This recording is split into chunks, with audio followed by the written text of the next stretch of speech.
el tema de hoy es sobre pancreatitis aguda.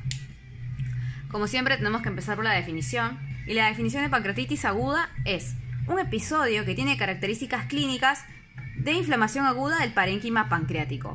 ¿Sí? Bien, para esto tenemos que recordar lo que es la anatomía pancreática.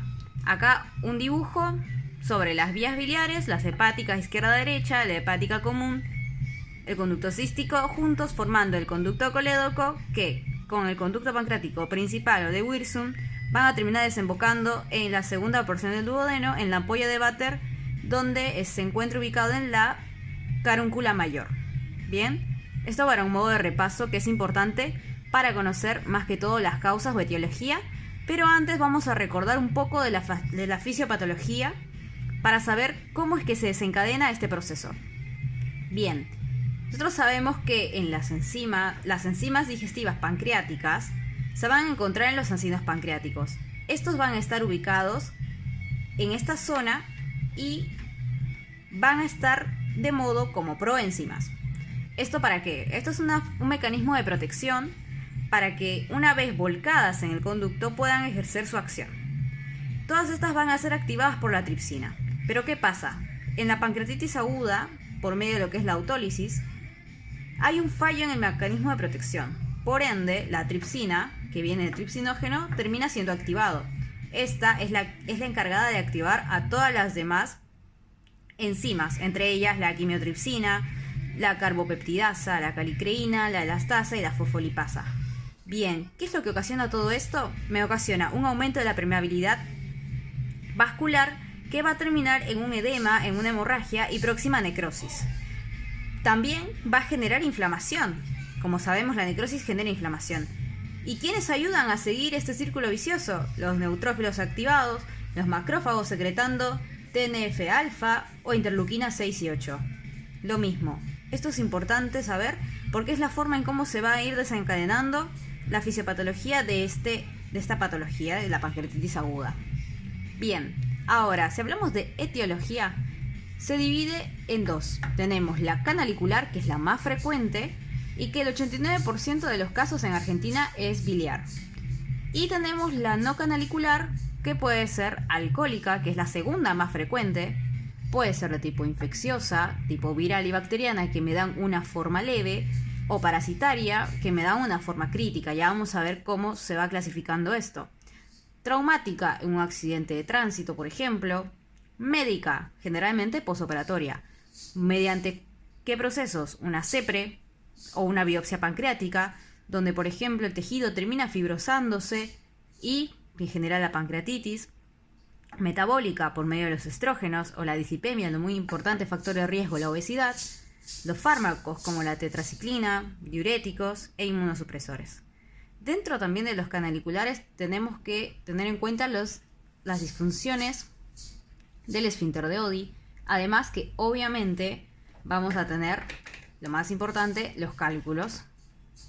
Los cálculos que pequeños cálculos van a ir migrando y van a terminar obstruyendo el conducto. Ese es el principal. Bien, antes de pasar a la clínica, vamos a hablar un poco de la clasificación. La clasificación según la severidad, ¿sí? Se va a basar en la necrosis y en el fallo multiorgánico. De acuerdo a ello, vamos a tener leve, moderada, severa y crítica. En la leve no va a haber ni necrosis ni un fallo multiorgánico. En la moderada va a haber necrosis estéril y o un fallo orgánico transitorio. Y tanto en la severa como en la crítica voy a tener una necrosis infectada y una falla multiorgánica persistente.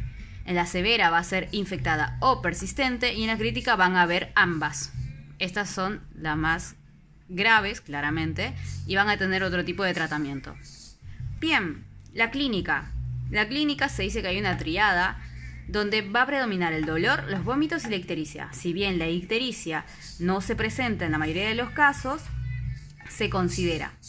El dolor, ¿qué tipo de dolor es? Es un dolor constante, está ubicado en el epigastrio o puede estar en el hipocondrio, que puede o no irradiarse como hemicinturón hacia el dorso o como un cinturón completo. Este va a aumentar después de las comidas copiosas, es decir, postprandiales, con aumento de grasas, Y los vómitos van a ser también de manera copiosa, va a ser abundante y va a ser repetida. Ahora bien, tenemos que saber también la semiología. ¿Qué vamos a encontrar semiológicamente? La inspección. En la inspección vamos a observar una distensión abdominal, podemos observar ictericia, como habíamos dicho, y podemos también ver, que también no es patognomónico, pero puede estar, que son los signos de Cullen y de Gray-Turner. Recuerden que son equimosis que van a estar el de Cullen periumbilical y de Gray-Turner en los flancos. A nivel de la palpación, vamos a encontrar defensa con abdomen blando. Puede pasar que encontremos un abdomen en tabla y eso nos está diciendo que encontramos líquido libre en el abdomen. A la percusión y auscultación vamos a encontrar timpanismo y un silencio auscultatorio gracias al híleo. Bien, además de todo esto también tenemos que verificar el tórax, generalmente el izquierdo, porque es donde se puede encontrar el derrame pleural, ¿sí? Además de estos podemos encontrar taquicardia, disnea, hipotensión. Esto es la clínica que tenemos que tener en cuenta. El diagnóstico. Para el diagnóstico tenemos que tener en cuenta 3 criterios. La clínica, que es todo lo que habíamos dicho anteriormente, el laboratorio y las imágenes. En caso de las imágenes, lo primero que vamos a hacer va a ser la ecografía y una radiografía de abdomen y tórax. Esto de pie. La ecografía, ¿qué nos va a decir? Si existe líquido libre, si hay cálculos y dilatación de las vías biliares, o si existe un edema pancreático. ¿Por qué? Porque eso me va a señalar cuál va a ser la causa. Si tengo un cálculo, voy a tener que atacar la causa. Si encuentro edema, voy a saber que va a ser de tipo leve. Bien, la radiografía de abdomen y tórax es importante para un diagnóstico diferencial. Más que todo vamos a observar el híleo. Y también por último se va a pedir el TAC con contraste. Seguimos con lo que era el diagnóstico laboratorio. Principalmente la hiperamilasemia. Un aumento de la amilasa hasta por 3 valores por encima de lo normal. Lo normal, ¿cuánto es? 137 unidades por litro. Generalmente, en realidad, para hacer un diagnóstico definitivo se debería pedir la isoamilasa P. ¿Por qué? Porque la amilasa puede subir en otras patologías también, así que no es un diagnóstico definitivo. También se puede pedir la lipasa, pero la lipasa no se cuantifica así por así, así que como que este valor no se saca. Enzimas hepáticas también, TGO, TGP, LDH. Un hemograma completo también, donde veremos una leucocitosis o un hematocrito disminuido o aumentado, dependiendo. Aumentado vamos a encontrar en caso de hemorragias, disminuido en una hemoconcentración, una hiperglucemia y una hipocalcemia. Estos son los parámetros de laboratorio que vamos a encontrar como diagnóstico para la pancreatitis aguda. Bien, ahora, importante antes de seguir son los diagnósticos de gravedad. Aquí vamos a tener en cuenta lo que es los criterios de Ranson, que se van a tomar a la hora del ingreso y a las 48 horas. ¿Qué tiene en cuenta? En el ingreso se tiene en cuenta la edad, la leucocitosis, como habíamos dicho, la glucemia, la TGO y la LDH. Y a las 48 horas vamos a tener en cuenta las bases, la urea, si existe líquido libre, calcemia, la presión de oxígeno y el hematocrito. Esto es importante porque una vez que nosotros tenemos el score de estos criterios, podemos clasificarlo en leve, si es de 0 a 2, en grave, si es de 3 a 6, y si es mayor a 7, en fulminante. ¿Para qué? Para que si nos sale de forma grave o fulminante, se derive a UTI. Y en UTI se usa el score Apache.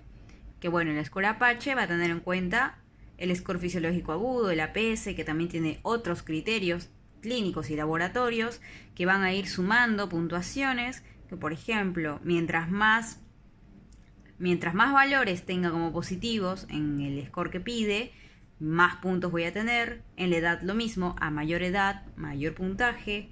La escala de Glasgow, que tiene en cuenta el nivel de conciencia. Y por último, las patologías crónicas asociadas, ¿sí? Como una insuficiencia renal o una insuficiencia hepática, que también suma más puntos. Y si es obeso, se pone con sí o con no. Bien, ahora vamos a casi la última parte, que hablamos del tratamiento. El tratamiento principalmente es clínico. Por ende, se va a dar la supresión de la ingesta, una reposición de líquidos intravenosa, analgésicos por el dolor constante que tiene el paciente. Se usa la meperidina, no se usa ni AINES, no se usa tampoco morfina, porque esas van a aumentar lo que es el espasmo del esfínter de Oddi, es lo que no queremos. Hay una gastroinhibición también, tenemos que dar gastroinhibidores, un omeprazol por ejemplo. Antibióticos va a depender si existe infección y si en caso lo hubiere, se usa imipenem y quinolonas. También se tiene que tener en cuenta el soporte hemodinámico, donde vamos a tener una presión venosa central mayor a 10 centímetros de agua, el volumen urinario que tiene que mantenerse en los 50 mililitros por hora, una presión de oxígeno de 70 miligramos de mercurio y una TA mayor a 100 milímetros de mercurio. Por último, se tiene la cirugía. La cirugía se tiene como muy a lo último porque aumenta la morbilidad. ¿En qué caso se usa? En caso de tener una pancreatitis aguda severa o grave, donde hay una necrosis, hay hemorragia, y en caso de complicaciones. Las complicaciones más frecuentes es el pseudoquiste, donde dependiendo en qué parte del páncreas se encuentre, vamos a tener un tipo de tratamiento. Por ejemplo, en caso de que sea en la cabeza y el cuerpo, que es el mayor porcentaje que tiene de formarse, se hace un drenaje. En cambio, si se hace en la cola, se hace una resección del mismo. Por último, si se hace una necrosis que genera una infección y por ende puede generar una sepsis, se hace antibiótico-terapia con imipenem, como habíamos dicho anteriormente, y se hace el debridamiento, porque tenemos que sacar todo el resto de tejido muerto. Bien, esto ha sido el pantallazo de pancreatitis aguda. Espero que les haya gustado y nos vemos a la próxima.